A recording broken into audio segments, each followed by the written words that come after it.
A Correspondence Index of Scriptural Miscellany by Valerie Lynn Stevens. Part 19.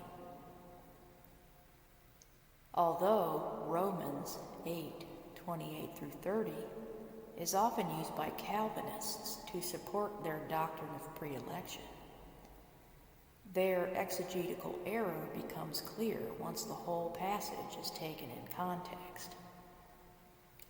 Again, they are applying the fallible hermeneutical methodology of assuming specificity when generality is meant.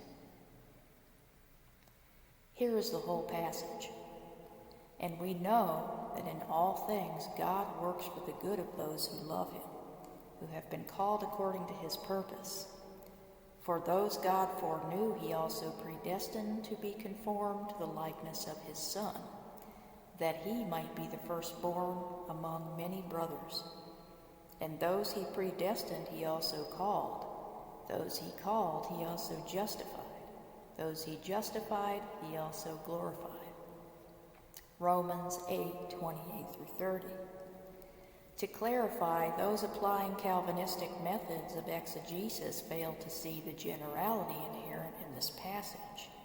In other words, those God foreknew and predestined refers not to specific individuals, rather to all who choose to love and honor God through submission to his will alone, and of anyone who believes in and takes up their own cross, Matthew 16:24, and follows his Son, Jesus Christ.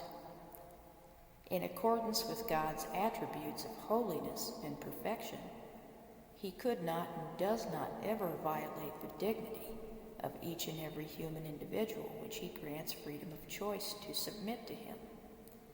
Therefore, the major flaw inherent in the Calvinistic doctrine of pre-election is that it not only assumes favoritism shown to some of God's children, for God does not show favoritism, Romans 2:11, but it also violates the spiritual law and truth that each individual's salvation must be systematically worked out in fear and trembling up until their very last day on this earth.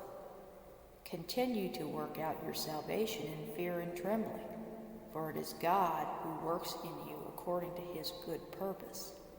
Philippians 2:12-13.